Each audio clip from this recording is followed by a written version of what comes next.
안녕하세요. 달빛 야와입니다. 들려드릴 이야기는 가난한 아우가 부자가 된 비밀입니다.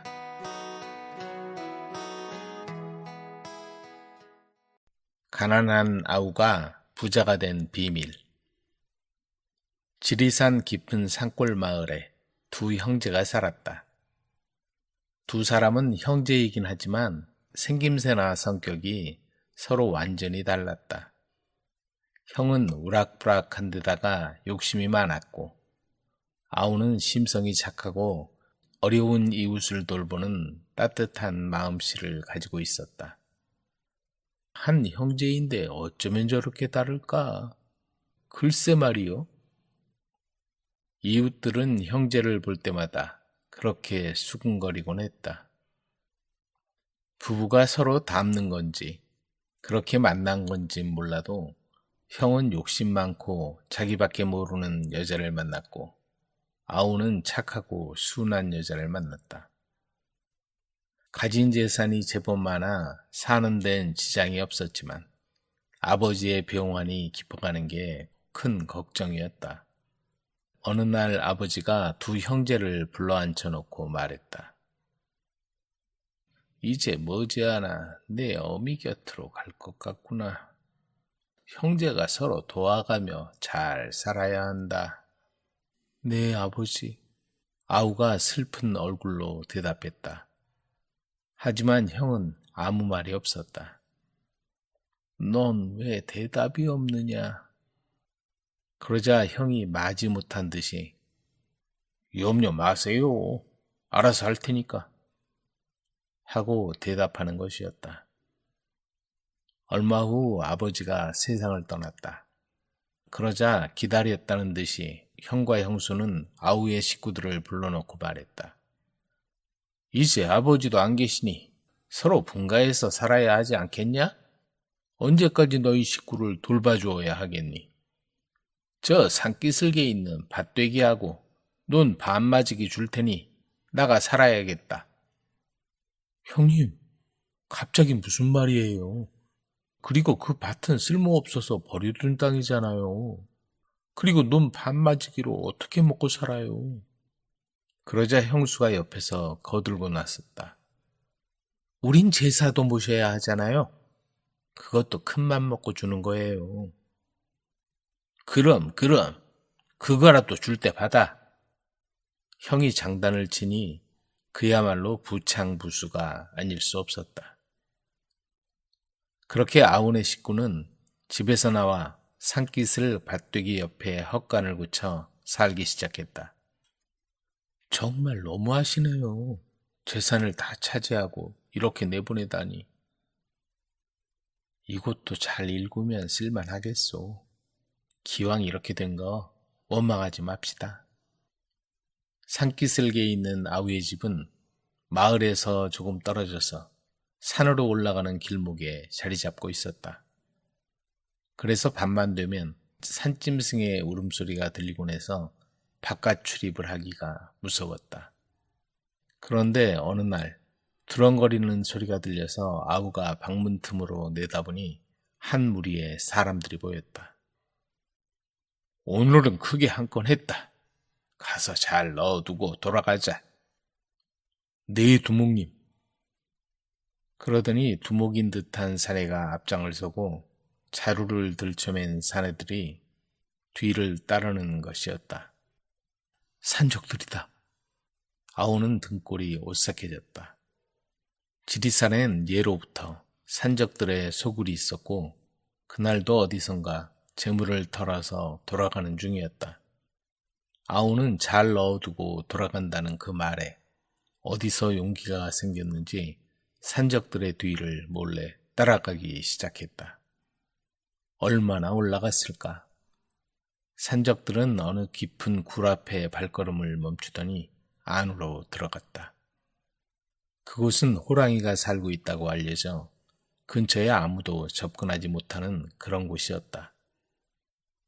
여긴 호랑이 굴인데 왜 온 거지?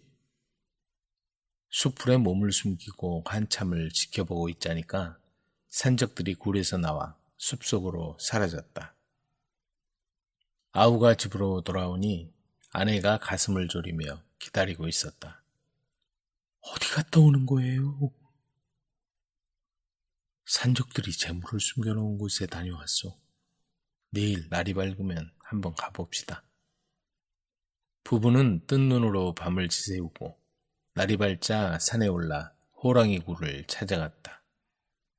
어둡고 깊은 굴 속을 더듬어 들어가니 빈터가 나오고 그곳에 상자들이 수북이 쌓여 있었다. 상자를 열어보니 각종 금은보화가 가득 들어 있었다. 다른 상자를 열어봐도 마찬가지였다.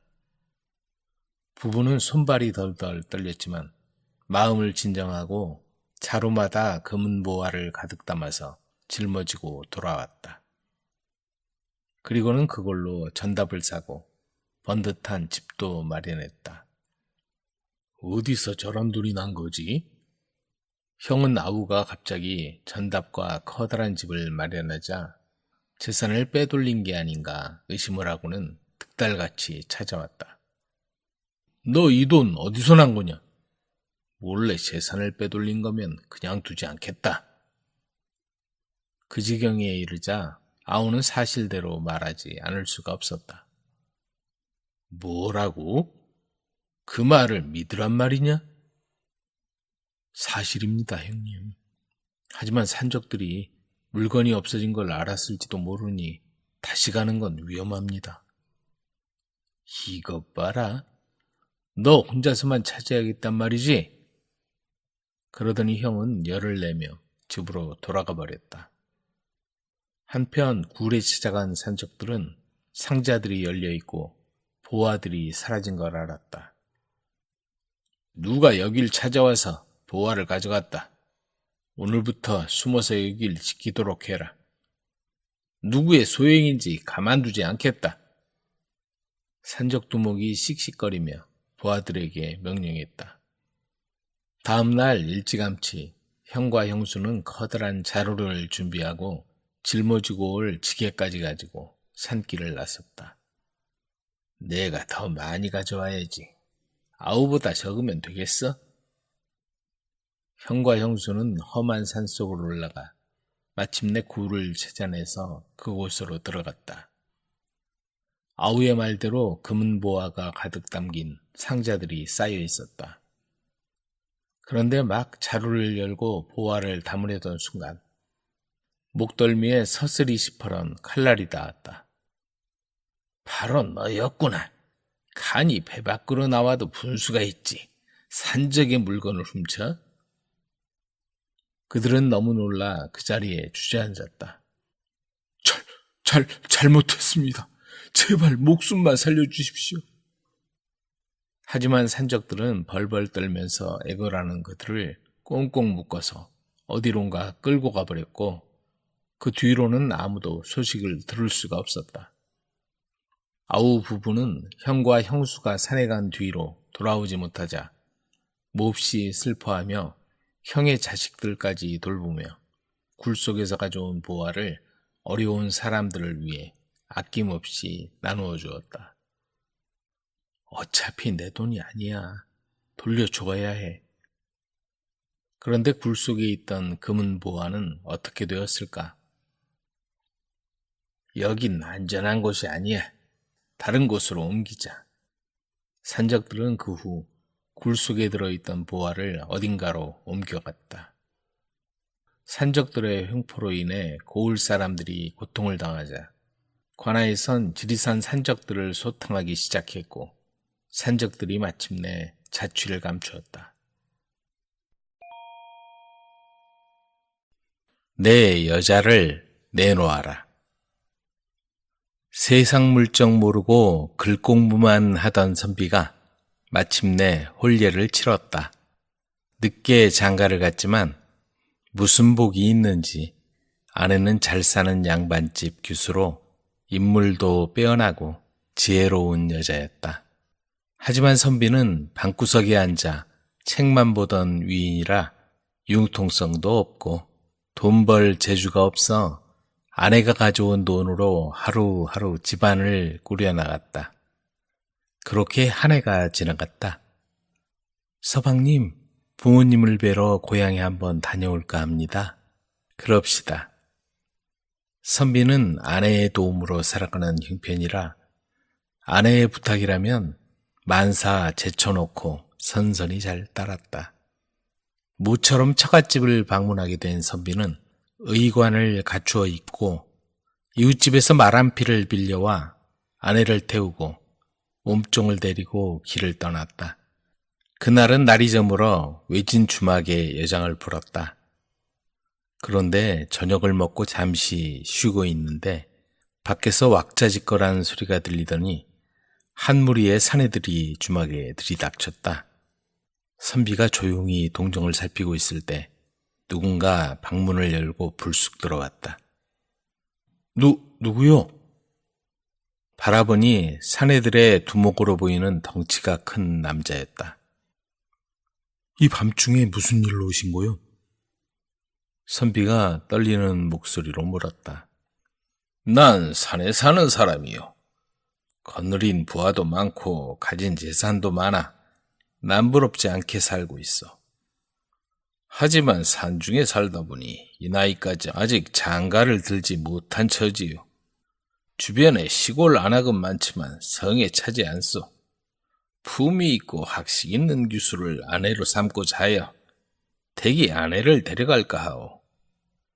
5,000냥을 줄 테니 당신 아내를 내놓으시오. 선비는 얼굴이 새파랗게 질려 소리쳤다. 세상 천지에 남의 아내를 빼앗는 법이 어디 있단 말이오. 내 어찌 아내를 돈 받고 팔 수 있겠소. 그러자 사내의 얼굴빛이 변했다.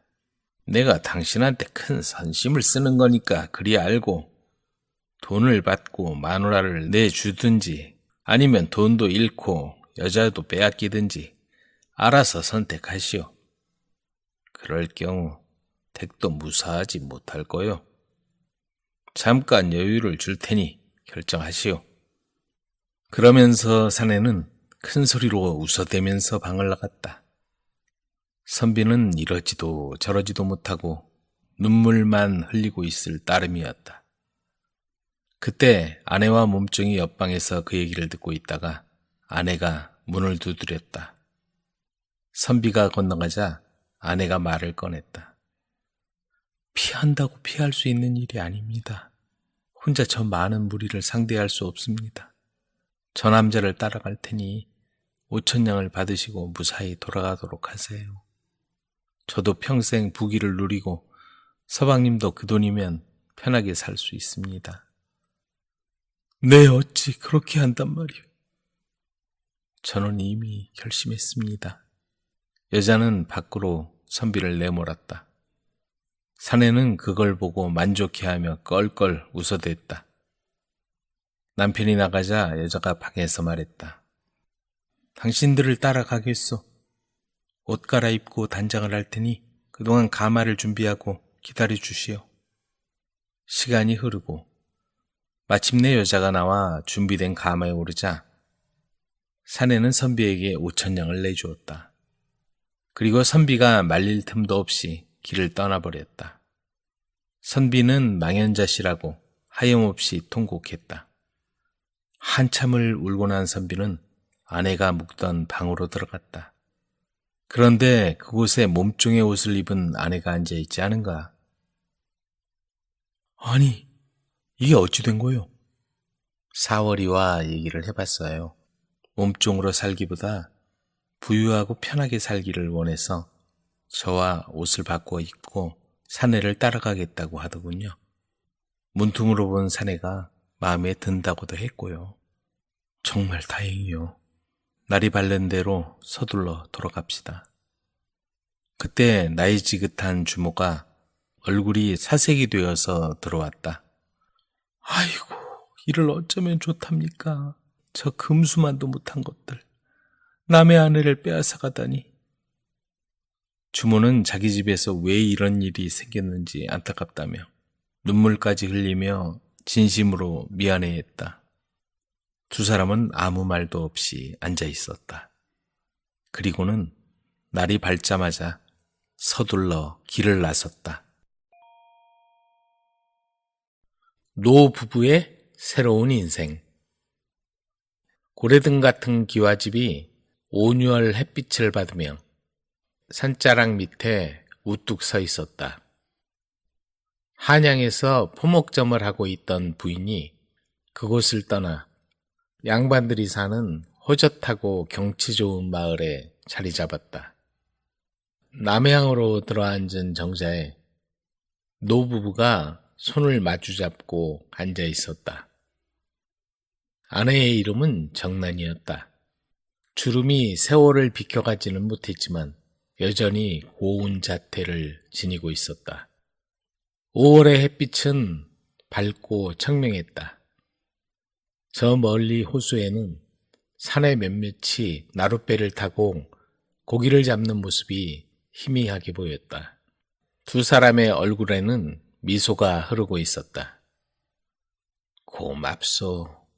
당신을 만나 이런 삶을 산다는 건 하늘이 나에게 준 행운이요. 저도 마찬가지예요. 지금이라도 당신을 만난 건 저에게 축복이에요. 향긋한 소나무 향내가 바람에 실려 코끝을 스쳐 지나갔다. 그들은 눈을 지그시 감았다.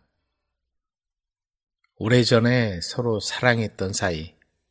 그러나 정란의 부모님 반대로 그들은 울며 헤어져야 했다. 30년 전 어느 날이었다. 달빛이 환한 압구정 아래 두 남녀가 서 있었다.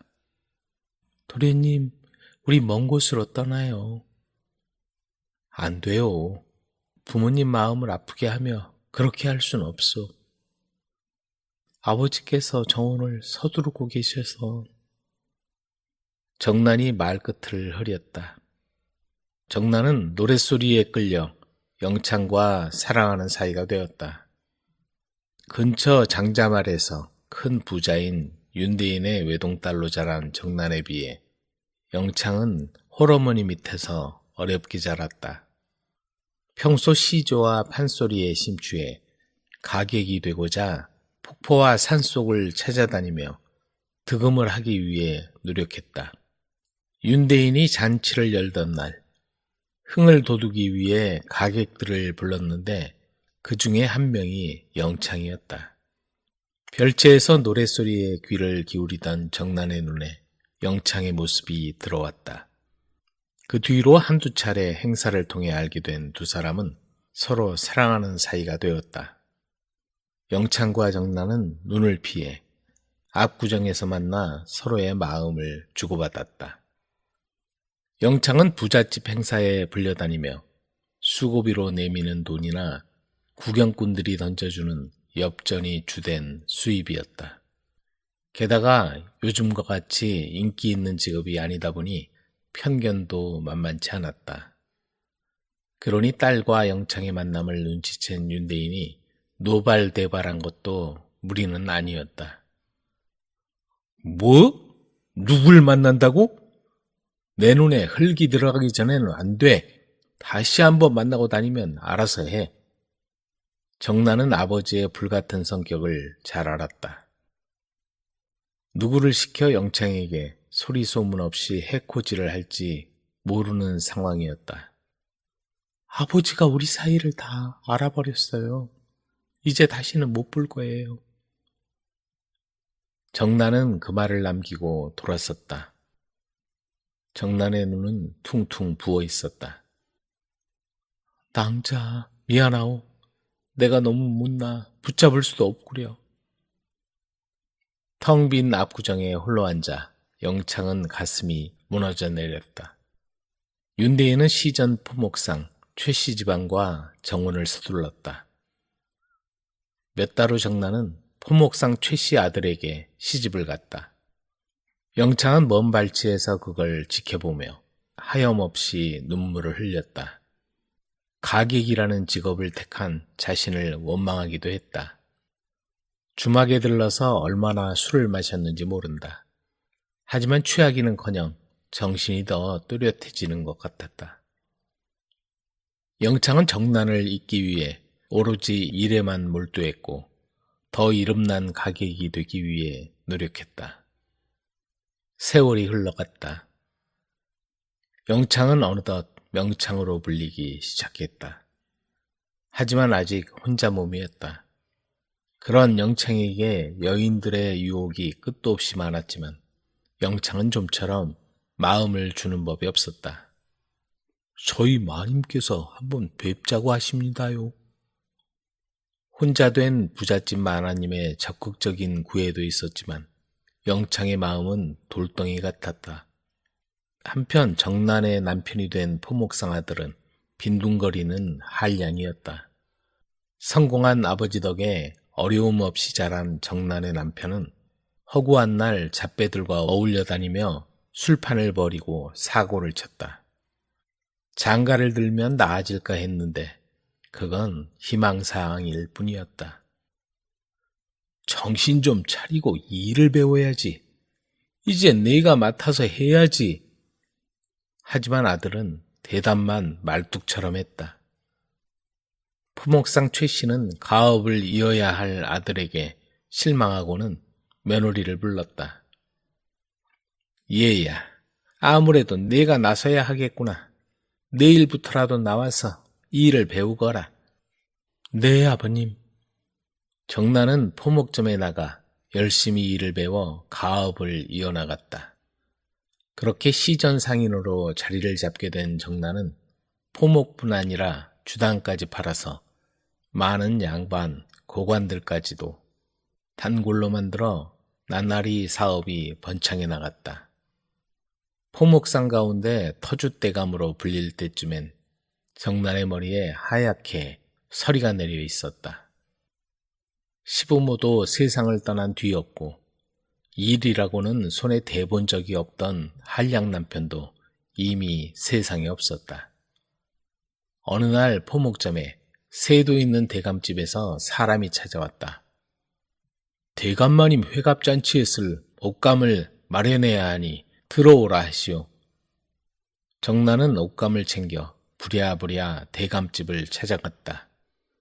식솔들까지 모두 새 옷을 입히려고 하니 신경을 쓰게나. 알겠습니다, 마님. 정난은 밝은 표정으로 자리에서 물러나왔다. 그런데 앞마당을 지나는 정난의 눈에 낯익은 얼굴에 나이든 사내가 보였다. 아, 그 사람이야. 그동안 살아오면서 그의 이름이 사람들 입에 오르내릴 때면 성공을 기뻐하며 속으로 얼마나 눈물을 흘렸는지 모른다. 그 순간 영창도 정난의 모습을 보고 걸음을 멈추었다. 여긴 어떻게? 그러는 당신은 무슨 일로? 회감 연회를 맡아서 오게 되었어. 그런데 당신은? 저는 옷감 때문에 왔지요. 포목상이라서. 두 사람은 이렇게 30년이 지나서 우연히 다시 만나게 되었다. 그리고 마침내 못 이룬 지난날의 인연을 다시 이어가게 되었다. 변치 않는 마음을 간직하면 우연도 필연이 되는가 보다. 정자엔 따뜻한 봄볕이 그들의 만남을 축복해 주듯 더 화창하게 비치고 있었다. 영창의 어깨에 가만히 기댄 정난은 행복한 미소를 지었다. 무인도에서 만난 과부와 장사꾼. 별이 무수히 반짝이던 밤하늘이 어느 틈에 캄캄해지더니 잔잔하던 바다에 물결이 거칠어지고 순식간에 성난파도는 커다란 바위를 부숴버릴 듯 거칠게 으르렁거렸다. 여보, 괜찮을까요? 무서워요. 괜찮겠지. 아래로 내려갑시다. 젊은 부부는 흔들리는 난간을 꼭 잡고서 배 밑창으로 자리를 옮겼다. 하지만 그곳에는 벌써 사람들로 꽉 차 있었다. 풍랑에 배가 심하게 요동치자 그나마 안전하다고 생각해 모두 아래로 내려온 것이다. 다시 올라가야겠어. 두 사람은 다시 위로 올라와 서로를 꼭 붙들고 구석에서 바다가 잔잔해지기만을 빌고 있었다. 그 배는 무역선으로 인삼과 은을 청나라에 팔고 경면주사 같은 광물과 비단, 향료 같은 물건을 들여오는 중이었다.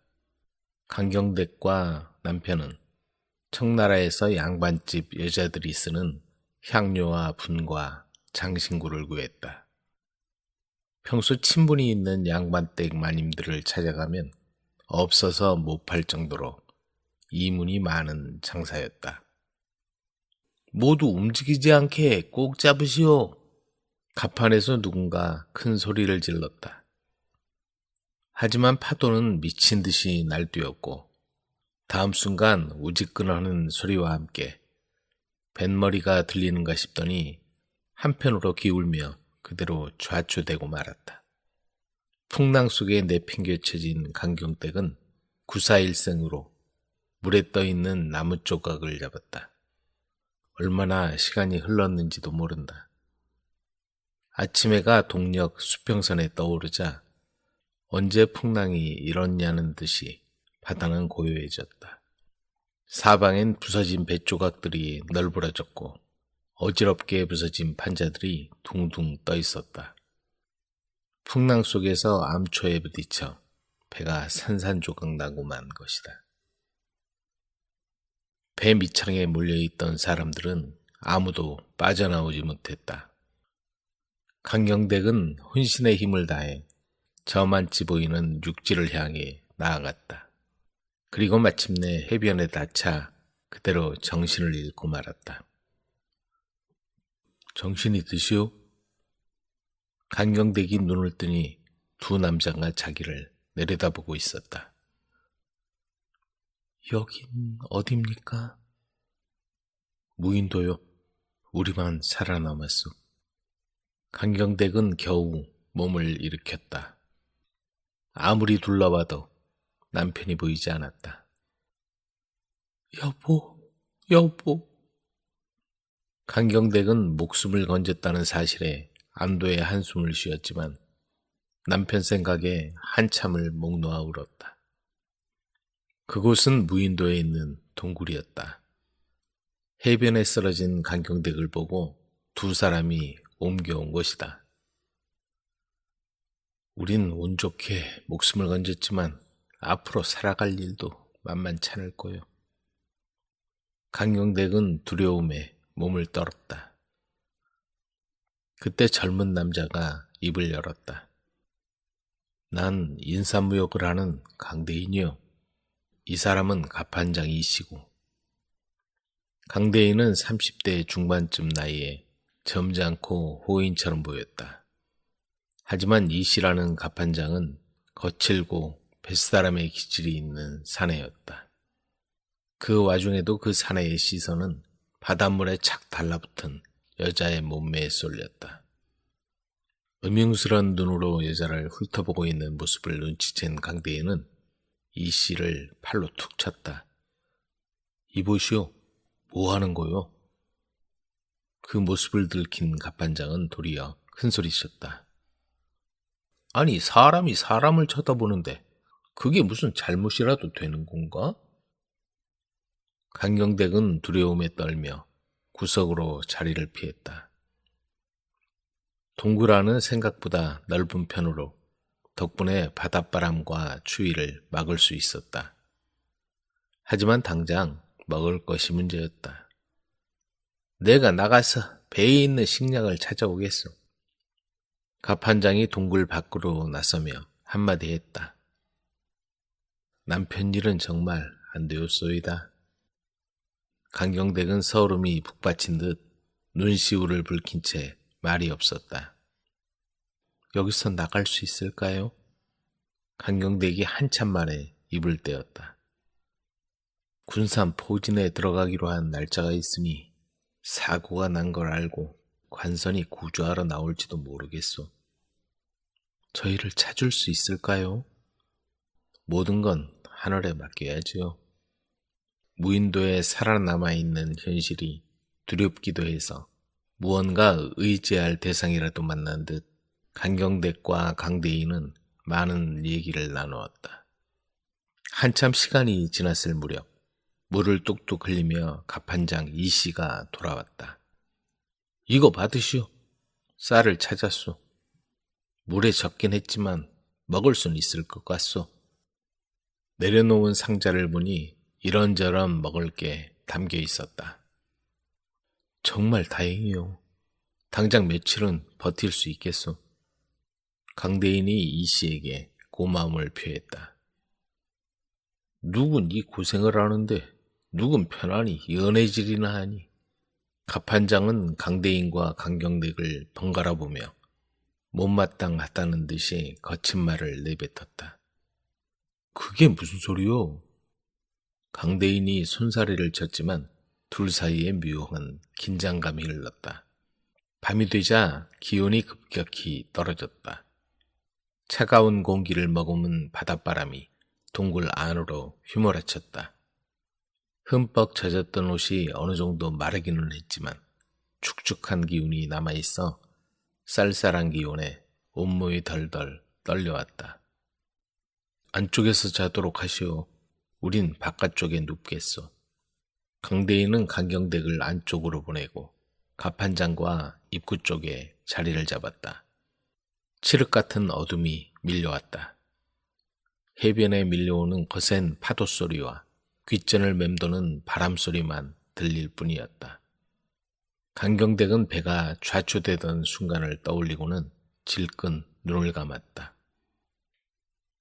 한밤중 강경댁은 갑자기 가슴이 답답해서 눈을 떴다. 누군가 자기 몸 위에 올라타고 있었다. 누구예요? 안 돼요. 강경댁은 필사적으로 사내를 뿌리쳤지만 억센 남자의 소나기를 벗어날 수 없었다. 그때였다. 비명을 듣고 누워있던 다른 사내가 달려들어 서로 엉켜 뒹굴었다. 그만둬요. 이게 무슨 짓이요? 두 사람은 씩씩거리며 싸움을 그쳤지만 한동안 흥분을 가라앉히지 못했다. 성인 군자처럼 굴지 마시오. 서방이라도 되는 줄 아시오? 갑판장이 험상궂은 표정으로 강대인에게 내뱉었다. 날이 밝자 간밤에 불던 바람이 그치고 밝은 햇살이 비쳐 들어왔다.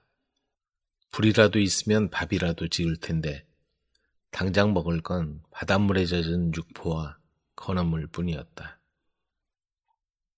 오늘은 장가지라도 모아 불이라도 한번 지펴봅시다. 갑판장 이씨는 아직 화가 덜 풀린 듯 대꾸도 하지 않고 밖으로 나가버렸다. 조심하세요. 혹시라도 해칠까 두려워요. 강경댁도 조심하시오. 두 사람이 마른 나뭇가지를 주워 모아 천신만고 끝에 불을 붙였을 무렵 밖에 나갔던 이씨가 돌아왔다. 손에 금화가 들려 있었다. 배 밑창에서 이걸 발견했어. 이제 주인 없는 돈이지. 다 내 거란 말이여. 여기서 살아나가지 못하면 그게 다 무슨 소용이 있는가? 갑판장은 강대인을 쏘아보며 한마디 했다. 닥쳐. 당신 목숨도 내 손아귀에 있어. 나 아니면 당장 바닷속에 들어가 먹을 거 하나 찾을 수 없는 주제에. 강대인은 더 이상 아무 말도 할 수 없었다. 다음 날 아침부터 갑판장 이씨는 나뭇가지를 엮어 작은 뗏목을 만들었다. 가라앉은 배에서 금화와 감나가는 보석을 찾아낼 생각이었다. 뗏목이 만들어지자 이씨는 배가 가라앉은 곳을 향해 힘차게 헤엄쳐갔다. 하지만 어두워져도 그는 돌아오지 않았다. 밤이 되자 폭풍이 심해지고 파도가 거세졌다. 그래도 그는 오지 않았다. 기나긴 밤이 지났다. 바다가 잔잔해지고 햇살이 비쳤지만 갑판장 이씨는 끝내 돌아오지 않았다. 해변엔 전날 만들었던 뗏목이 밀려와 둥둥 떠다니고 있을 뿐이었다. 아무래도 사고를 당한 것 같소. 네, 그런 것 같군요. 남은 두 사람은 희망의 끈을 놓지 않았다. 바위 틈에 자라는 해조류와 조개, 먹을 수 있는 해산물을 찾아내 먹거리로 삼았다. 그렇게 여러 날이 지났다. 혹시라도 지나가는 배라도 있을까 해변에 나가 살펴보던 어느 날이었다. 이리 나와 보시오. 강대인의 흥분한 목소리가 들렸다. 불이 나게 달려나간 간경대게의 눈앞에 군산포진에서 나온 관선의 모습이 보였다. 연기를 보고 그들을 발견한 것이다. 이제 살았소. 하나님 감사합니다. 두 사람은 그렇게 무인도를 떠났다. 사고를 당한 지 달포만이었다. 나도 혼자 몸이니 같이 살지 않겠소? 강대인의 구원에 강경댁은 말없이 고개를 끄덕였다. 기센 어머니, 억센 막내딸. 어느새 서쪽 하늘에 노을이 지고 초여름의 신선한 저녁이 다가오고 있었다. 홍대감은 퇴거하여 집에 들어가는 발걸음이 무거웠다. 바깥에선 위험있고 만인이 우러러보는 자리에 있지만 마누라 앞에서는 고양이 앞에 쥐처럼 꼼짝을 못했다.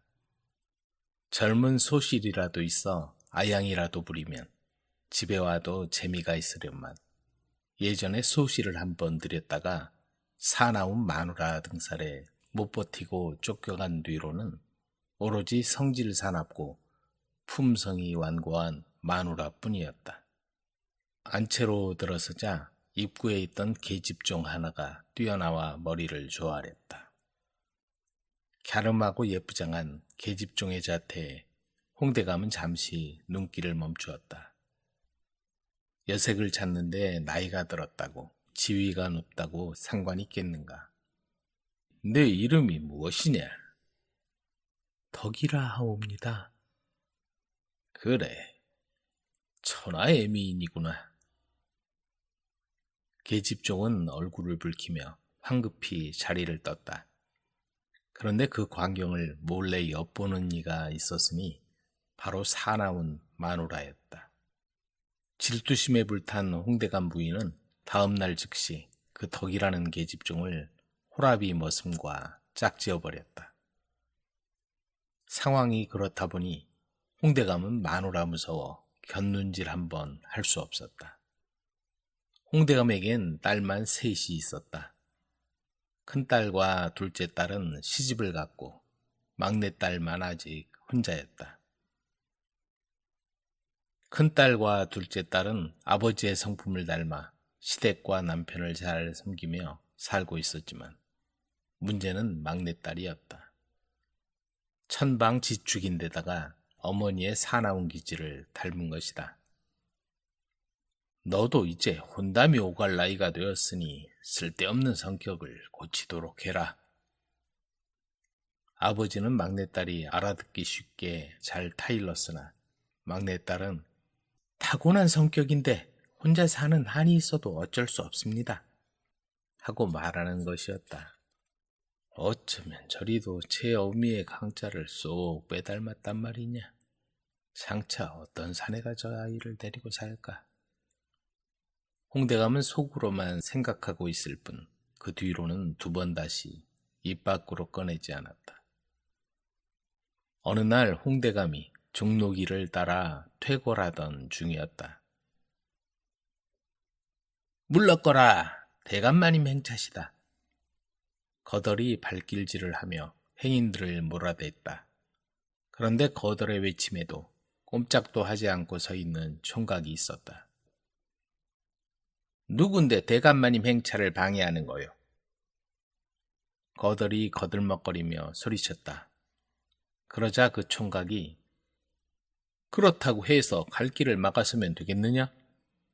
하고 당차게 대꾸했다. 홍대감은 허리를 똑바로 펴고 당당하게 서 있는 총각을 눈여겨보았다.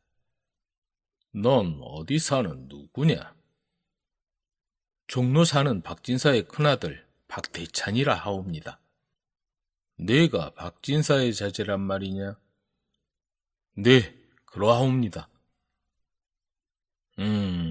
앞으로 큰 인물이 되겠구나. 그런 기백이라면 막내딸의 기도 꺾고 장차 큰 인물이 될 것 같았다. 홍대감이 그렇게 감탄하면서 총각의 어깨를 가볍게 두드려주다가 총각에게 물었다. 내게 막내딸이 하나 있는데 내 사위가 되면 어떻겠느냐? 하고 물어보니 황송한 말씀이오나 대감께서 승낙해 주신다니 그렇게 하겠습니다. 라며 총각도 흔쾌히 대답했다. 그러자 홍대감은 막내딸에 대해 들려주었다. 그래도 정원할 수 있겠나? 대차는 잠시 생각하더니 대답했다. 정원하겠습니다. 그런데 제게 생각이 있습니다. 대차는 홍대감과 한참 무언가 긴밀하게 얘기를 나누었다. 홍대감은 집으로 돌아와 즉시 박진사 집에 청혼을 하겠다고 했다. 아니 대감, 신사지방과 사돈을 맺다니 말이 되는 소리입니까? 부인이 핏대를 세우며 대감을 몰아세웠다. 그러면 어디로 시집 보낼 생각이요? 저 아이 성격에 시댁에서 쫓겨오면 어떻게 하겠소? 부인은 격이 낮은 집안에 보내면 감히 내쫓지는 못할 거라는 생각이 들어 마지못해 받아들이기로 했다. 마침내 홀리의 날이 되었다. 초래청이 차려지고 손님들이 마당 가득 모여들었다. 그런데 모여든 사람들 사이에 이상한 소문이 나돌았다. 신랑이 소문난 바람둥이래. 그래? 어쩌다가 그런 총각하고? 그 얘기가 부인의 귀에 들어가자 난리가 났다. 바람둥이한테 보낼 순 없어. 혼인 못 시켜요. 초래청을 차려놓은 마당에 손님들을 돌려보낸단 말이오. 이제 어쩔 수 없소. 할 수 없이 혼례가 치러졌다. 그런데 신방이 차려졌는데도 신부가 나타나지 않았다. 신랑은 밤새 혼자 독수공방을 하고서 날이 새자마자 집으로 돌아가 버렸다. 신랑이 돌아갔으니 어떻게 한단 말이오? 잘 갔어요. 그럼 바람둥이를 사위로 삼으려고 하다니 대감 제정신이에요? 그런데 한 달, 두 달이 지나고 1년이 되어도 신랑은 얼굴 한번 비치지 않았다. 처음엔 잘 되었다던 부인과 막내딸도 서서히 사태의 심각성을 깨닫기 시작했다. 아직 처녀의 몸이지만 혼례를 올린 마당에 다시 시집 갈 수도 없는 노릇이니 이를 어쩌면 좋단 말인가. 박서방 소식은 없어요? 박서방은 무슨 박서방? 내쫓을 땐 언제고. 또다시 한 해가 가고 또 한 해가 지났다. 이제나 저제나 다시 찾아와 주길 기다리던 모녀가 희망을 접을 무렵 박대찬이 마침내 대과에 장원급제를 했다. 정말 수고했네. 이제 그 아이를 데려가게. 알겠습니다, 장인어른. 대찬은 홍대감 집을 찾아갔다. 쫓겨나듯 집으로 돌아간 뒤 3년 만이었다. 이보게, 내가 잘못했네. 이런 훌륭한 사위를 몰라보았네. 부인은 버선발로 뛰어나와 대찬을 맞았다. 그날 밤 3년 만에 신방이 차려졌다. 막내딸은 3년 동안의 마음고생을 하고 나서 순종적인 여자로 변하기 시작했다. 대찬을 따라 3년 만에 시댁에 들어간 막내딸은 어진 아내요.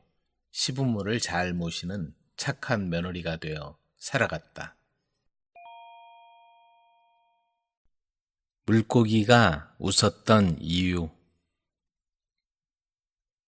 어부가 물고기를 팔며 지나가고 있을 때 창문에서 왕비가 어부를 불러 어떤 물고기가 있는지 보여달라고 했다. 그때 바구니 속에 있던 커다란 물고기 한 마리가 바닥에서 뛰어올랐다. 저건 수컷인가 암컷인가? 나는 암컷 물고기를 사고 싶은데. 그 말을 들은 물고기가 크게 소리내어 웃었다. 이건 수컷이옵니다. 어부는 그렇게 대답하고는 가던 길을 계속 갔다. 왕비는 화가 나서 방으로 돌아왔다.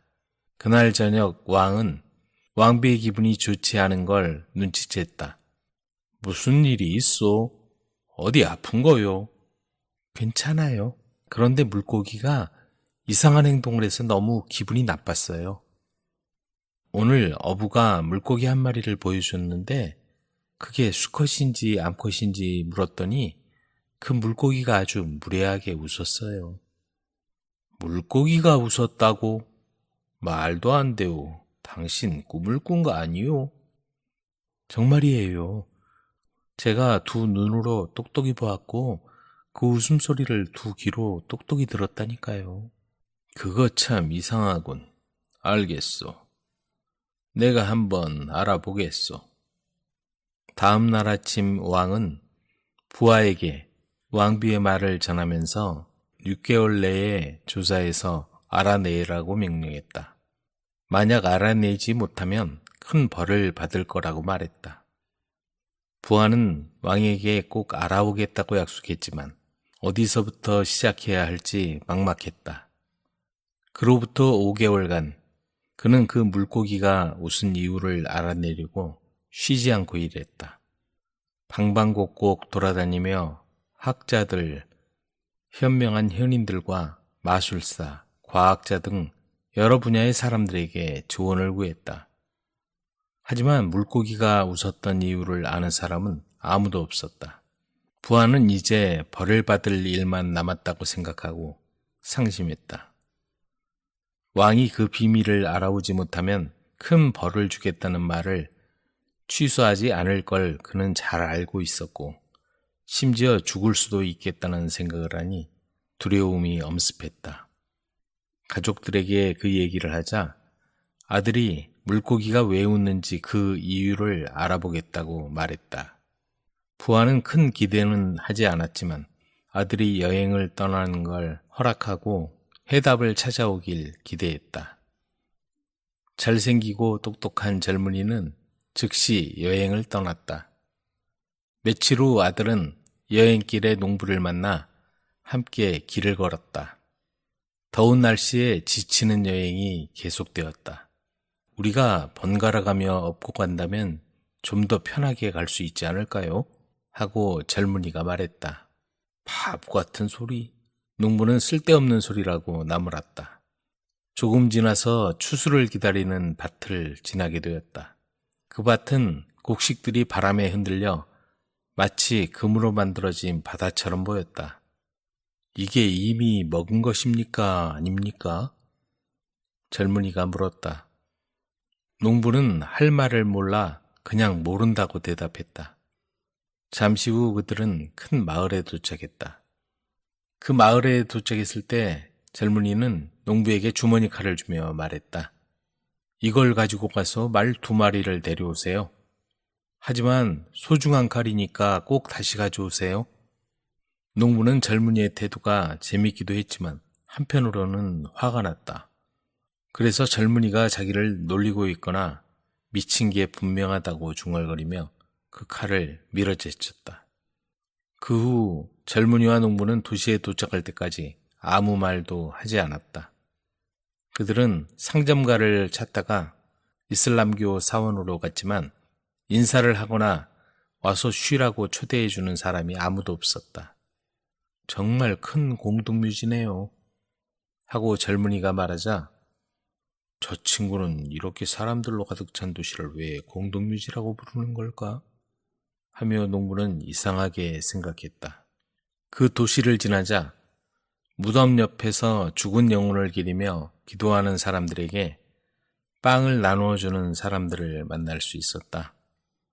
아주 훌륭한 도시네요. 그 빵을 받아먹고 젊은이가 말하자 정말 미쳤구나. 저 친구 이제 또 뭘 할지 궁금하군. 저 친구는 땅을 물이라 부르고 물을 땅이라 부를 사람이군. 어두울 때 밝다고 하고 밝을 때 어둡다고 하겠군. 농부는 혼자 속으로 생각했다. 이제 그들은 강을 건너야 했다. 물이 꽤 깊었고 농부는 신발과 바지를 벗고 강을 건넜다. 젊은이는 신발을 신고 바지를 입은 채 건넜다. 내 평생 말과 행동이 모두 바보 같은 저런 진짜 바보는 처음 보네. 하지만 농부는 그 젊은이가 마음에 들었다. 그 젊은이는 교양 있고 품이 있어 보였다. 농부는 아내와 딸도 젊은이를 좋아할 거로 생각하고 젊은이를 집으로 초대하기로 했다. 이런 걸 물어봐도 될지 모르겠지만 집에 대들보가 튼튼한가요? 어이없는 질문이라 농부는 대답 대신 고개를 끄덕였다. 그리고는 집에 가서 젊은이에 관한 얘기를 가족에게 했다. 어떤 젊은 친구와 같이 왔는데 내가 우리 집에 와 있으라고 했어. 그런데 그 젊은이가 바보 같은 말과 행동을 하는데 도대체 무슨 영문인지 알 수가 없어. 나한테 우리 집 대들보가 괜찮은지 물어보더라고. 미친 게 틀림없어. 농부의 딸은 아주 지혜롭고 영리한 아가씨였다. 그 사람이 누군지 모르지만 그 사람은 바보가 아니에요. 그 사람은 그저 아버지가 그 사람을 즐겁게 해줄 수 있는지를 알아보고 싶은 것뿐이에요. 아, 그래? 그렇구나. 그럼 어쩌면 그 젊은이가 했던 이상한 말과 행동에 관해 네가 알 수도 있겠구나. 그 젊은이와 내가 함께 걸어가고 있을 때 교대로 업고 가는 게 어떻겠냐고 묻더구나. 더 즐거운 여행길이 될 거라면서 말이지. 그 사람은 긴 여행길이 지루하지 않게 각자 서로에게 이야기를 해주면서 가자는 뜻으로 그런 말을 한 거예요. 그래? 밀밭을 지날 때는 이것이 먹혔는지 아닌지 묻더구나. 그 사람이 왜 그런 말을 했는지 모르셨어요, 아버지? 그 사람은 그 밭 주인이 빚을 지고 있는지 아닌지를 알고 싶었던 거예요.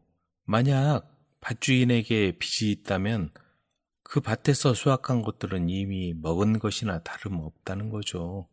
밭에서 나오는 모든 것들은 빚을 받아야 하는 사람에게 갈 거라는 말입니다. 그렇지, 맞는 말이다. 그런데 어떤 마을에 왔을 때 나한테 자기가 가지고 있던 주머니 칼을 주면서 말 2마리를 데려오라고 하더구나. 그리고 칼은 다시 돌려달라고 하면서 말이다. 길을 가는데 튼튼한 막대 2개면 2마리의 말만큼이나 도움을 주지 않겠어요? 그 사람은 아버지에게 나뭇가지를 자르라고 하면서 칼을 잃어버리지 말라고 한 거예요. 그렇구나. 우리가 어떤 도시를 걷고 있을 때 아는 사람이 아무도 없었고 아무도 먹을 것을 주지 않았어.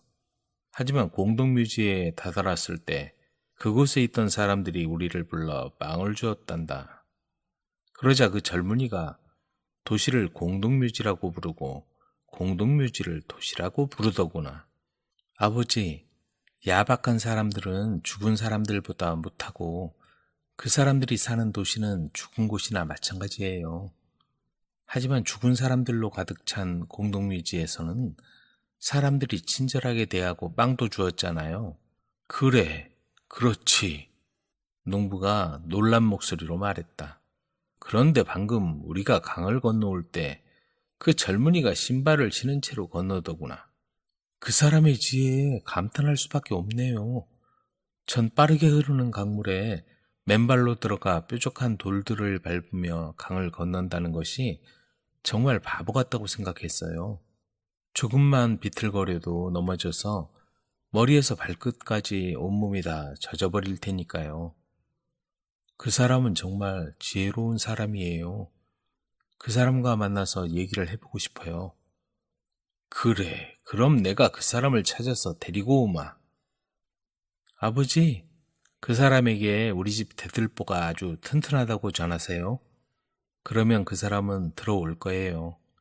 제가 그 사람에게 먼저 선물을 보내서 우리가 손님 맞을 준비가 되어 있다는 걸 알릴게요. 농부의 딸은 하인을 불러 오트밀죽과 12개의 빵과 우유 한 병을 담은 접시를 선물로 그 젊은이에게 보냈다. 그 선물에 다음과 같은 메시지를 전했다. 친구여, 달이 만올이고 12달이 1년을 만들고 바다엔 물이 넘치고 있습니다. 하인은 선물을 전하러 가는 길에 어린 아들과 마주치게 되었다. 어린 아들은 아버지가 들고 있던 바구니를 보고는 그 안에 들어있던 음식을 좀 달라고 졸랐다. 어리석은 하인은 아들에게 많은 양의 오트밀죽과 빵과 우유를 주고 말았다. 그리고는 젊은이를 만나 선물과 메시지를 전달했다. 당신 주인께 내 인사를 전하세요. 그리고 달이 새 것이어서 나는 1년에서 11달밖에 찾을 수 없었고 바다는 전혀 가득 차지 않았다고 말입니다. 그 말을 이해하지 못한 하인은 들은 대로 이 메시지를 농부의 딸에게 전했다. 그러자 하인의 잘못이 밝혀져 그는 벌을 받았다. 얼마 후 젊은이는 농부와 함께 나타났다. 젊은이의 출신을 알지 못했지만 젊은이는 왕의 아들 같은 훌륭한 대접을 받았다. 젊은이는 자기가 물고기의 웃음과 그것 때문에 아버지가 위험에 처해서 해답을 찾기 위해 여행을 떠나왔다는 얘기를 모두 털어놓으며 어떻게 해야 할지 도움을 청했다. 이 사건의 원인인 물고기의 웃음은 여자들의 처소에 남자가 있다는 걸 암시하는 것입니다. 그리고 왕과 왕비는 그것을 전혀 모르고 있고요. 대단하군요. 돌아가서 아버지가 불명예스럽고 억울한 일을 당하지 않게 막아야겠어요. 다음 날 젊은이는 농부의 딸을 데리고 서둘러 자신의 나라로 돌아갔다. 젊은이는 도착하자마자 궁전으로 달려가 아버지에게 자신이 들은 것들을 말해주었다. 왕의 명령을 지키지 못한 왕의 부하는 자신이 큰 벌을 받을 줄 알고 기운이 다 빠져버린 상태여서 가마에 실려 왕에게 갔다. 그리고 왕에게 아들에게 들은 대로 말했다.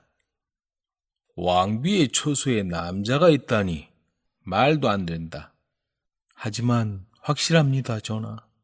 그리고 제가 지금 드린 말씀이 사실이라는 걸 증명하기 위해 한 가지 테스트를 해보실 걸 제안합니다.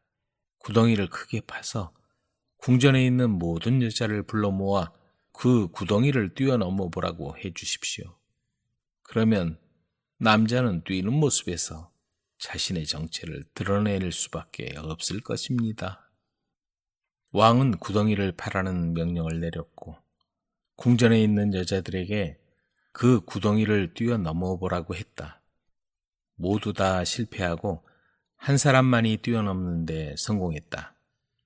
그 사람은 알고 보니 남자였다. 비로소 왕비는 안심했고 큰 벌을 받을 뻔한 왕의 부하는 목숨을 건질 수 있었다. 그리고 그 부하의 아들은 농부의 딸과 결혼하여 행복하게 살았다고 한다. 7낮 7밤의 약속. 오래전 사냥꾼이 산으로 사냥하러 나갔다. 높이 솟은 벼랑 위에 까만 곰 한 마리를 발견하고 활을 쏘았다. 화살이 곰에 맞았다. 곰은 화살을 맞은 채 산골짜기를 향해서 달아났다. 사냥꾼은 곰의 뒤를 쫓으면서 계속 활을 쏘았다. 몇 개의 화살이 곰의 몸에 맞았으나 곰은 좀처럼 힘이 빠지는 것 같지 않았다. 그 곰은 보통 곰이 아니었다. 마법의 힘을 가진 곰이었다. 사냥꾼은 곰이 마법의 힘을 가지고 있다는 것도, 말을 할 줄 안다는 것도, 사람의 마음을 꿰뚫어 볼 수 있다는 것도 모르고 있었다. 곰이 갑자기 몸을 획 돌리더니 그 자리에 우뚝 멈춰섰다. 사냥꾼은 깜짝 놀라서 다시 새로운 화살을 활에 갖다 대고 곰에게 겨냥했다. 곰은 자기 몸에 꽂힌 화살을 뽑으면서 말했다.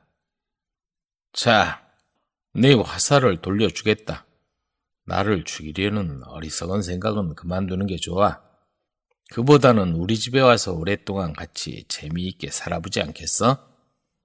사냥꾼은 곰이 자기와 똑같은 사람의 말을 쓰면서 말을 걸어왔으므로 그만 소스라치게 놀라고 말았다. 그래서 마음속으로 생각했다.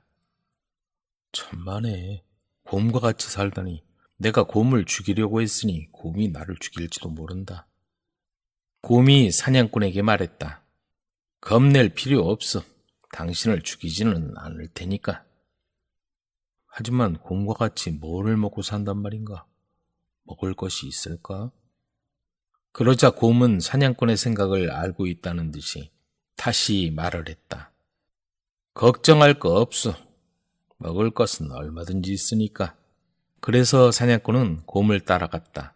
높이 솟은 벼랑 옆에 굴이 하나 있었다. 거기서 곰이 멈춰서더니 사냥꾼에게 말했다. 여기는 내 집은 아니오. 곰들이 모여서 이야기를 나누는 곳이오. 잠깐 들어가 보도록 합시다. 좁은 입구를 빙빙 돌아서 안으로 들어가니 안은 넓은 터널처럼 되어 있었다. 터널과 같은 길을 한참 걸어가자 넓은 장소가 나왔다. 바로 그곳이 곰들의 회의장이었다. 사냥꾼은 조심스럽게 주위를 돌아보았다. 거기에는 수십 마리의 곰이 모여 있었다. 나이든 곰이 있는가 하면 기운 꽤나 있어 보이는 곰도 있었다. 그리고 아기 곰을 데리고 온 엄마 곰도 있었다. 검은 곰도 있고 밤색과 하얀색 곰도 있었다. 회의장 안쪽에 조금 높은 바위 위에 커다란 곰들의 왕이 앉아 있었는데 눈같이 하얀 색깔이었다. 마법의 힘을 가진 곰은 사냥꾼을 데리고 한쪽 구석에 가서 앉았다. 누구냐? 이상한 냄새를 풍기는 놈이 곰들이 코를 벌름거리며 떠들기 시작했다. 조용히 해. 조금 더 떠들 것 없어. 귀한 손님이 왔을 뿐이야. 곰들의 왕이 이렇게 말하자 떠들던 곰들은 조용해졌고 다시 회의가 계속되었다. 곰들의 왕이 말했다. 먹을 것이 있는지 알아보려고 몇 마리의 곰을 밖에 내보냈다.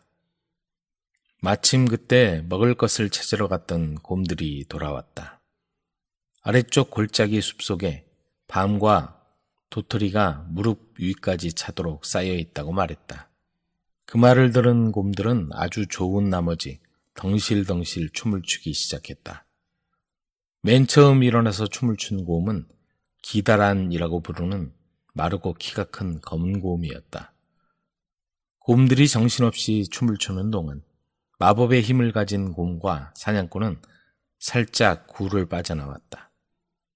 곰은 사냥꾼을 데리고 높이 솟은 산 꼭대기를 가리키며 걸어갔다. 벼랑 중턱에 큰 바위가 갈라져 있는 곳까지 와서 걸음을 멈추었다.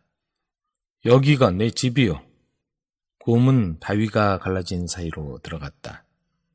사냥꾼도 뒤따라 들어가 보니 굴 안에는 낙엽과 마른 풀을 쌓아서 침대처럼 만들어 놓고 있었다. 지친 사냥꾼은 침대 위에 앉자 갑자기 배가 고파졌다. 어디 먹을 것이 없을까? 사냥꾼은 고개를 들어 굴 안을 이리저리 살펴보았다. 곰은 사냥꾼이 무엇을 생각하고 있는가를 금방 알았다. 곰은 털썩 자리에 주저앉아 앞발로 배를 문지르기 시작했다.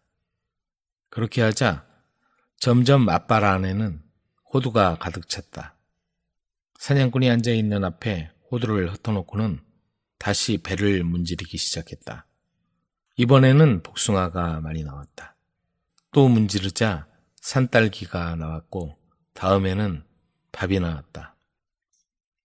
이렇게 한꺼번에 많이 먹을 수는 없어. 이젠 충분해요. 하고 사냥꾼이 말했다. 곰과 사냥꾼은 그의 겨울을 굴 안에서 꼼짝 않고 지냈다. 사냥꾼이 굴 밖으로 나갈 수 없었던 건 곰의 힘이 너무 세서 무서웠기 때문이다. 마침내 겨울이 끝났다. 그런데 사냥꾼의 몸에 곰털과 같은 단단하고 검은 털이 솟아났다. 그리고 사냥꾼은 곰처럼 네 다리로 걷지는 않았지만 점점 곰과 닮아가고 있었다. 한밤중이라도 숲속의 동물들의 우는 소리를 들으면 눈이 떠지게 되었다. 아침에 눈을 뜨고 굴에서 나갈 때도 곰이 하는 것처럼 바깥 공기의 냄새를 맡아서 밖에 위험한 동물이 없나를 알아보고 굴 밖으로 나갔다. 햇볕이 따스한 봄날 곰이 말했다. 긴 겨울이 끝나면 골짜기 아래쪽에 사는 사람들이 사냥을 하러 올 거요. 그러면 틀림없이 이 굴로 찾아와서 나를 죽일 것이요. 그리고 내 껍질을 벗겨서 옷을 만들어 입을 거요. 하지만 당신은 죽이지 않을 테니까 걱정하지 마시오. 마을 사람들은 반드시 당신을 마을로 데리고 갈 것이요. 마법의 힘을 가진 곰은 마을 사람들이 무엇을 생각하고 있으며 무엇을 하려고 하는가를 다 알고 있었다. 2, 3일이 지났다. 곰이 말했다. 드디어 오늘 나를 죽이려고 마을 사람들이 올 거요. 나를 죽여서 굴 바깥으로 끌고 나가 껍질을 벗기고 몸뚱이를 토막토막 잘라낼 것이요. 그때 땅바닥에 흐르는 피를 낙엽으로 덮어주시오. 그리고 마을 사람들은 당신을 데리고 갈 것이니 산에서 내려갈 때 한번 뒤를 돌아보는 것이 좋겠소. 반드시 뭔가 보일 테니까 말이요. 해가 떠오르기 시작하자 마을 사람들의 발걸음 소리가 들려왔다. 굴 안으로 들어오는 입구에서 개 짖는 소리도 들려왔다. 개 짖는 소리를 듣고 마을 사람들이 산으로 올라오고 있었다. 드디어 마을 사람들이 굴 입구까지 와서 곰을 발견하자 화를 쏘기 시작했다. 이상하게도 마법의 곰은 조금도 피하지 않았다. 화살이 모두 곰의 몸에 꽂혔다. 마을 사람들은 곰을 굴 밖으로 끌어내어 껍질을 벗기고 운반하기 편하도록 곰의 몸을 여러 토막으로 잘랐다. 그때 개가 사납게 짖어댔다. 저것 봐! 또 곰이 있다! 마을 사람들은 일제히 굴 안을 들여다보았다. 곰 한 마리가 뒷발로 서 있었다. 화를 쏘려고 하다가 자세히 보니 곰이 아니라 지난해 마을에서 사라진 사냥꾼이었다. 사람들은 사냥꾼을 굴 밖으로 끌어냈다. 마을 사람들은 사냥꾼의 몸에 난 털을 보고 놀랐다. 잘 됐어. 무사히 살아있었구먼. 자네 어머니가 얼마나 기뻐하시겠나. 마을 사람들은 모두 산에서 내려왔다. 4사람은 곰의 살을 메고 한 사람은 곰의 가죽을 둥글게 하여 어깨에 메었다. 곰 사나이는 곰과 약속한 대로 서둘러 땅바닥에 흐른 곰의 피를 낙엽으로 덮어 감추었다. 산길을 내려오다가 굽어진 길목에서 곰 사나이는 곰이 말한 대로 뒤를 돌아보았다. 그런데 이게 어찌 된 일인가? 조금 전에 죽은 곰과 똑같이 생긴 곰이 일어나서 몸을 한번 흔들고는 조용히 숲으로 들어가 버렸다. 역시 곰은 마법을 쓴 것으로 생각했다. 마을 가까이 오자 사냥꾼이 마을 사람들에게 말했다.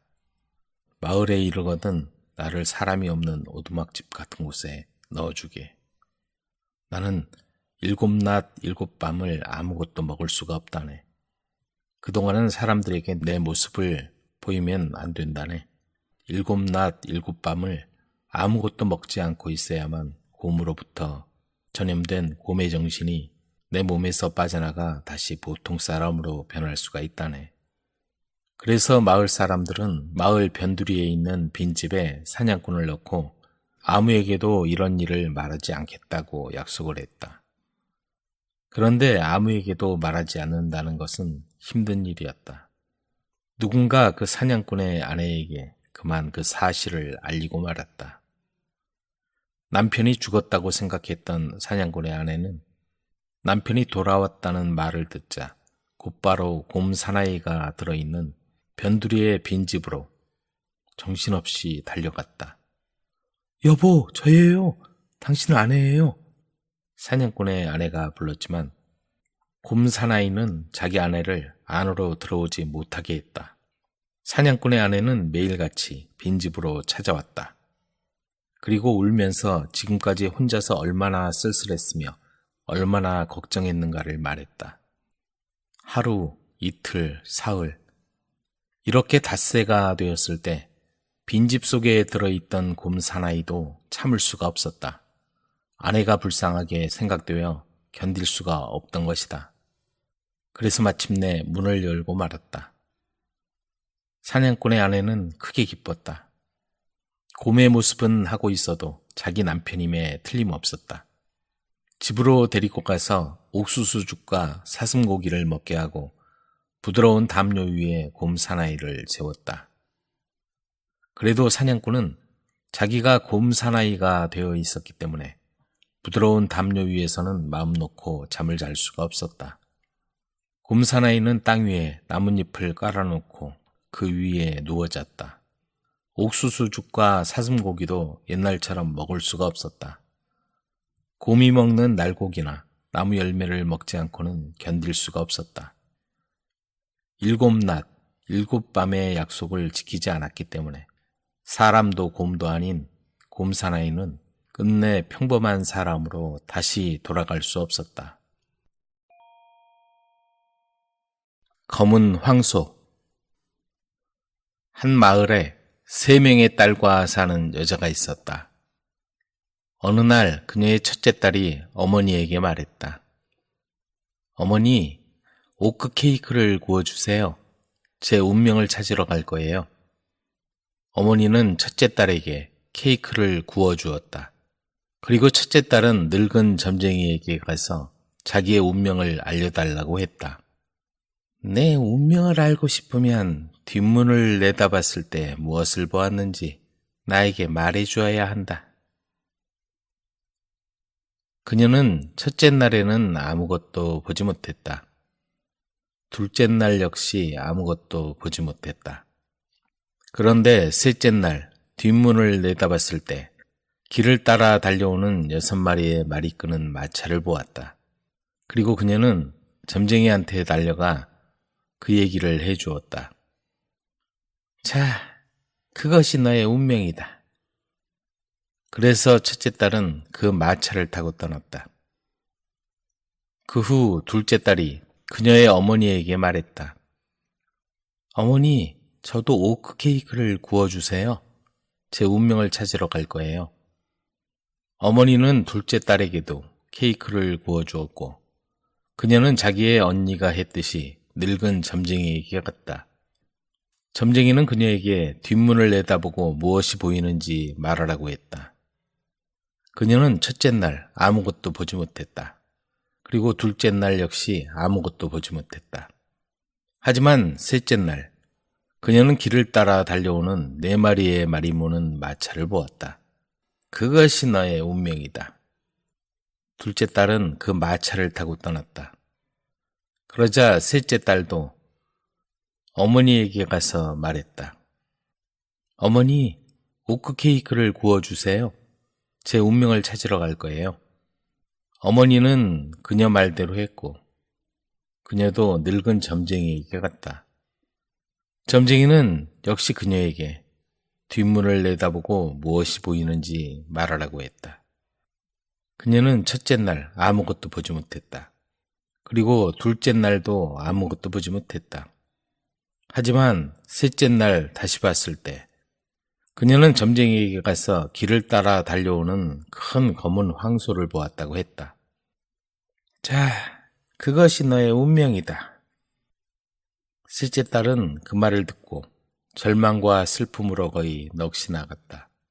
하지만 그녀는 그 검은 황소의 등을 타고 길을 떠났다. 그들은 오랫동안 여행을 했다. 그녀가 배고픔으로 정신을 잃으려 하자 검은 황소가 말했다. 내 오른쪽 귀에서 먹을 것을 꺼내 드시오. 왼쪽 귀에서는 마실 것을 꺼내 드시오. 그리고 나머지는 남겨 두시오. 그녀는 그의 말대로 음식을 먹었다. 그들은 다시 오랜 여행을 한 끝에 어느 성에 다다랐다. 이 성은 나의 형이 사는 곳인데 오늘 밤 이 성에서 머물 것이오. 하인들이 황소 등에 있는 그녀를 내려주고 그녀를 성 안으로 데리고 들어갔다. 그리고 황소는 그날 밤 들판으로 보내졌다.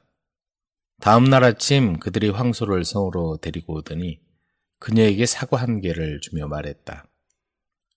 아주 위험한 상황일 때만 이 사과를 쪼개세요. 그녀는 다시 황소의 등에 올라탔고 더 멀리 여행을 했다. 그리고 또 다른 성에 도착했다. 저곳이 오늘 밤 우리가 머물러야 하는 곳이오. 그곳에 나의 둘째 형이 살고 있어. 곧 그들은 성에 도착했다. 하인들이 그녀를 황소 등에서 내려주고 성 안으로 데리고 갔다. 그리고 황소는 그날 밤 들판으로 보내졌다. 다음 날 아침 그들은 그녀에게 배 한 개를 주었다. 죽을 정도로 위험한 상황에서만 이 배를 쪼개세요. 그러면 당신은 살 수 있을 거예요.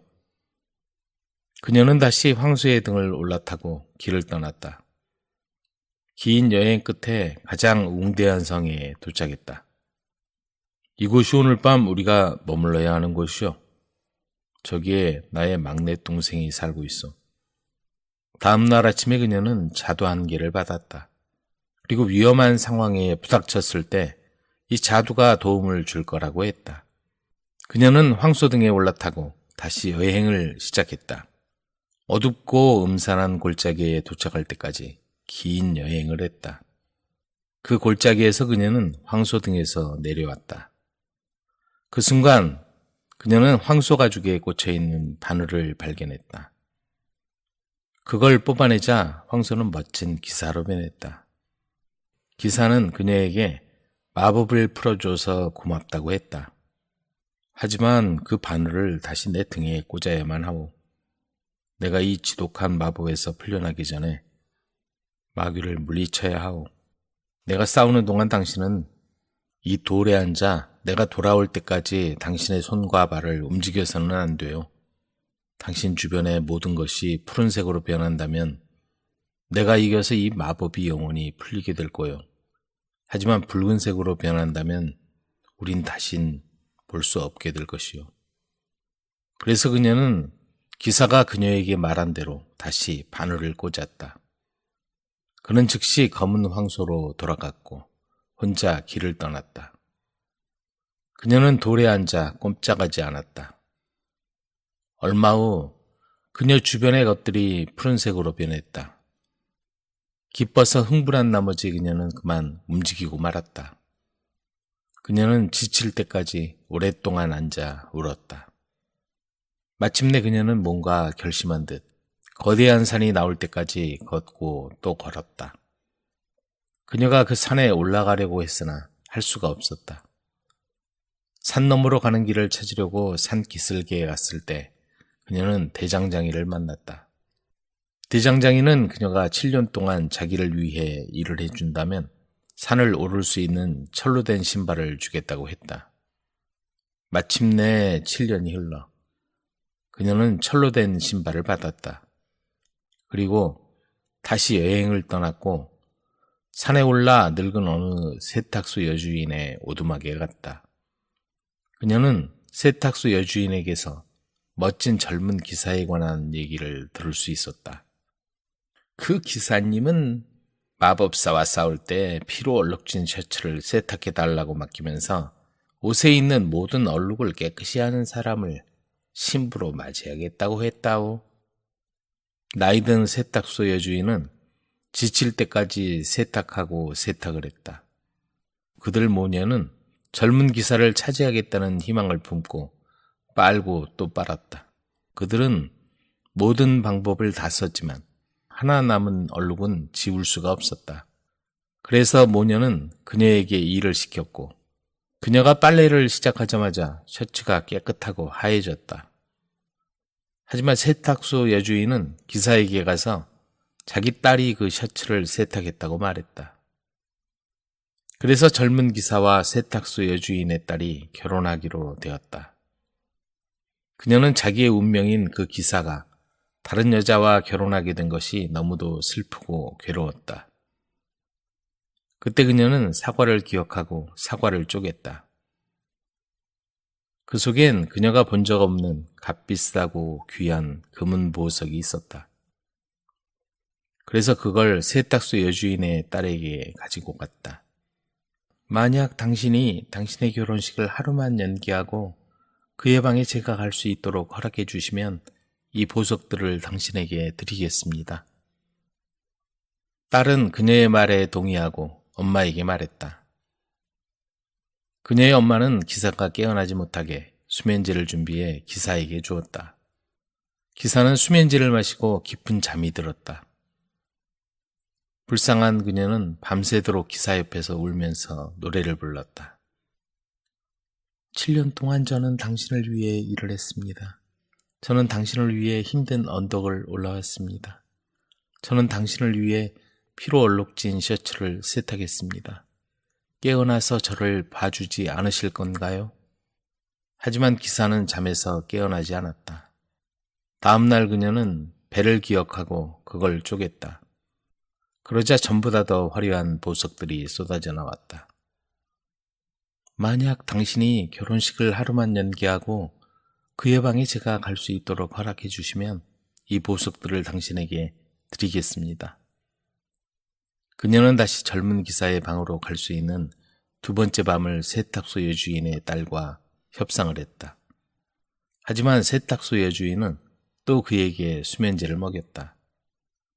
그는 자기 옆에서 밤새도록 노래 부르며 앉아 있었던 그녀의 목소리를 듣지 못했다. 7년 동안 저는 당신을 위해 일을 했습니다. 저는 당신을 위해 힘든 언덕을 올라왔습니다. 저는 당신을 위해 피로 얼룩진 셔츠를 세탁했습니다. 깨어나서 저를 봐주지 않으실 건가요? 그는 여전히 잠을 잤고 그녀는 희망을 거의 포기했다.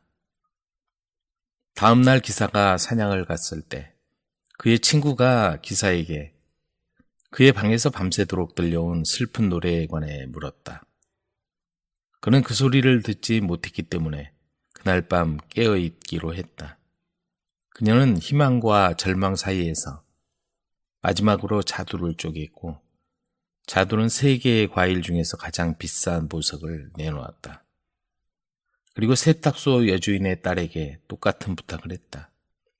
세탁소 여주인은 또 수면제를 준비해서 기사에게 주었다. 하지만 기사는 그 음료수를 몰래 버리고 마시는 신용을 했다. 그날 밤 모든 사람이 잠자리에 들었을 때 그녀는 기사의 방으로 가서 침대 옆에 앉아 노래를 불렀다. 7년 동안 저는 당신을 위해 일을 했습니다. 저는 당신을 위해 힘든 언덕을 올라왔습니다. 저는 당신을 위해 피로 얼룩진 셔츠를 세탁했습니다. 깨어나서 저를 봐주지 않으실 건가요? 기사가 그 노래를 듣고 고개를 들었다. 모든 일을 알게 된 두 사람은 너무나 기뻤다. 기사는 세탁소 여주인과 딸에게 벌을 내리고 그녀와 결혼을 했고 그 후 오래도록 행복하게 살았다. 용의 수수께끼 앤드류 랭. 커다란 전쟁이 일어났다. 왕은 수많은 군사를 거느리고 있었는데 월급을 너무 적게 줘서 군인들이 먹고 살 수 없을 정도였다. 그리하여 3명의 군인이 의논해서 탈영하기로 결정했다. 한 군인이 말했다. 만약에 잡히면 교수대에서 목이 잘릴 거야. 자, 우리 어떻게 하지? 다른 군인이 대답했다. 저기 커다란 옥수수밭 보이지? 저 속에 숨으면 아무도 우리를 찾지 못할 거야. 군대는 밭 안으로 들어오지 못할 거고 내일이면 진군을 할 거라고. 그들은 옥수수 밭으로 기어들어갔다. 그런데 군대가 진군하지 않고 그 주위에서 진을 치고 주둔하게 되었다. 3명의 군인들은 이틀 낮밤을 옥수수밭에 앉아 있었고 너무 배가 고파서 거의 죽을 지경이 되었다. 하지만 밭을 뛰쳐나가면 죽을 게 틀림없었다. 마침내 그들이 말했다. 우리가 탈영한 이유가 뭐지? 여기서 이렇게 비참하게 죽으려고 그랬나? 그때 공중에서 불타는 용 한 마리가 날아왔다. 용은 그들 근처에 내려앉아 왜 여기 숨어 있는지 묻는 거였다. 그들이 용에게 대답했다. 우리는 군인들인데 월급이 너무 작아서 탈영했어. 여기 이렇게 더 있다가는 배고파서 죽게 될 거야. 그렇다고 밖으로 나가면 교수형을 당할 테고 말이야. 너희들이 7년 후에 나를 섬긴다면 잡히지 않고 여기서 빠져나가게 해줄 수 있지. 용이 제안했다. 너의 제안을 받아들이는 방법 외에는 선택의 여지가 없어. 그들이 대답했다. 그리하여 용은 새 군인을 발톱으로 낚아서 군사들을 벗어나 멀리 떨어진 땅에 내려놓았다. 용은 그들에게 작은 채찍을 건네주며 말했다. 이 채찍으로 내리쳐봐. 그러면 많은 돈이 너희들 앞에 나올 것이야. 그 돈으로 말과 마차를 부리며 영주처럼 살 수 있을 것이야. 하지만 7년이 지나면 너희들은 내 소유가 되는 거지. 용은 그들 앞에 책 한 권을 내어놓고 각자 사인하도록 시켰다. 그때가 되면 너희들에게 수수께끼를 내겠다. 만약 수수께끼를 분다면 내 소유에서 벗어나 자유의 몸이 될 수 있는 거지. 이렇게 말한 용은 날아가 버렸고 군인들은 작은 채찍을 가지고 떠났다. 그들은 원하는 만큼 많은 돈을 갖게 되었고 세상에 보란 듯이 자리 잡게 되었다. 그들이 가는 곳마다 즐거움과 활락이 넘쳐났고 말과 마차를 몰면서 먹고 마시고 놀았지만 나쁜 일은 생기지 않았다. 시간이 쏜살같이 지나갔다. 7년이란 세월이 거의 끝나자 두 군인은 끔찍한 고통에 시달리며 불안해하고 있었지만 한 군인은 별거 아닌 것처럼 여기며 말했다. 친구들이여, 무서워하지 마. 내가 수수께끼를 풀 수 있을 테니까 말이야. 그들은 옥수수 밭으로 들어가 앉았다. 두 군인은 근심 가득한 얼굴을 하고 있었다. 지나가던 할머니가 그들을 보고서 왜 그리 슬퍼하는지 물었다. 군인들이 말했다. 할머니는 우리를 도울 수 없어요. 할머니가 말했다. 누가 알아? 그러니 근심거리를 내게 털어놔봐. 그리하여 그들은 할머니에게 7년 동안 많은 돈을 쓰며 살았던 얘기를 털어놓았다. 이미 사인을 해서 용이 내는 수수께끼를 풀지 못하면 자기들이 용의 소유가 된다는 사실도 말이다. 그 말을 들은 할머니가 말했다. 만일 당신들이 살아남으려면 당신들 중 한 사람이 숲으로 가도록 해. 그러면 작은 집처럼 보이는 다 무너져가는 바위 건물을 발견하게 될 거야. 그곳에 들어가면 도움을 받을 수 있을 거야. 두 명의 비참한 군인들이 생각했다. 그렇다고 우리가 구원받지는 못할 거야. 두 명의 군인은 그대로 주저앉았다. 하지만 세 번째 긍정적인 군인은 어느새 뛰어나와 숲으로 들어갔고 바위 헛간을 찾아냈다. 헛간 안에 아주 늙은 할머니가 앉아 있었는데 그녀는 바로 용의 할머니였다. 할머니는 군인에게 무슨 일로 이곳까지 왔는지 물었다. 군인은 그동안 일어났던 일들을 이야기해 주었다. 할머니는 사연을 들려준 것에 기뻐하며 도와주겠다고 했다. 할머니는 지하실에 놓여있던 커다란 바위를 들어올리며 말했다. 자, 저기 숨도록 해. 거기서는 이 방에서 나는 말소리를 다 들을 수 있어. 저기 가만히 앉아서 움직이지 마. 용이 오면 내가 수수께끼가 뭔지 물어볼 테니까. 용은 나한테 뭐든지 얘기해 주거든. 그저 주의 깊게 듣기만 하면 되는 거야. 한밤이 되자 용이 들어와서 할머니에게 저녁을 달라고 했다. 할머니는 저녁을 차려서 용과 함께 배불리 먹고 마셨다. 이어서 할머니가 용에게 오늘은 어떤 일을 하고 왔는지, 얼마나 많은 영혼을 사로잡았는지를 물어보았다. 오늘은 별로 운이 좋지 않았어요. 하지만 3명의 군인들 영혼을 내가 붙잡고 있긴 하죠. 용이 대답했다. 정말로 3명씩이나? 누가 너한테서 벗어날 수 있겠니? 할머니가 외쳤다. 그들은 이미 내 것이에요. 절대로 풀 수 없는 수수께끼를 낼 테니까요. 용이 대답했다. 어떤 수수께끼 말이니? 할머니가 물었다. 그건 말이죠. 북해에 사는 바다 표범이 죽으면 그들의 구운 고기가 될 수도 있고 고래의 갈비뼈는 그들의 은수저도 될 수 있으며 죽은 말의 텅 빈 발굽은 그들의 와인잔이 될 수 있다는 말이지요. 용이 잠자러 들어가자 할머니는 바위를 들어올려 군인이 나오게 해주었다. 모든 걸 잘 들었겠지.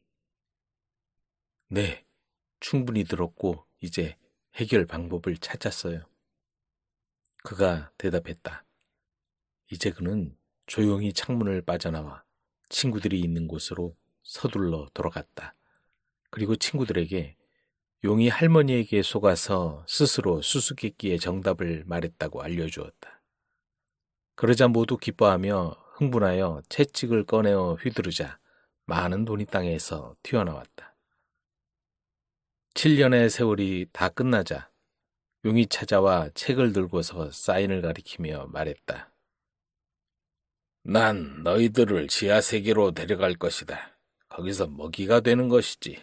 자, 구운 고기로 무엇을 얻을 수 있는지 정답을 말하면 자유의 몸이 되고 이 채찍도 갖게 되는 거야. 그러자 첫 번째 군인이 대답했다. 북해에는 죽은 바다 표범이 있는데 그것은 구운 고기도 될 수 있어. 용은 무척 화가 나서 이리저리 바쁘게 움직이며 다시 물었다. 그럼 너의 수저가 될 수 있는 것은 뭐지? 고래의 갈비뼈가 우리의 은수저가 될 수 있지요. 용은 무서운 표정을 지으며 3번 이빨을 갈았다. 음, 음, 음. 내 와인잔은 무엇으로 만드는지 알아? 그렇게 3번째 군인에게 질문했다. 늙은 말의 발굽이 우리의 와인잔이 될 수 있죠. 그러자 용은 무시무시한 비명을 지르며 날아갔고 더 이상 그들에게 힘을 쓰지 못하게 되었다. 그리고 3명의 군인들은 작은 채찍을 들고서 원하는 돈을 마음껏 만들어내며 마지막까지 행복하게 살아갔다.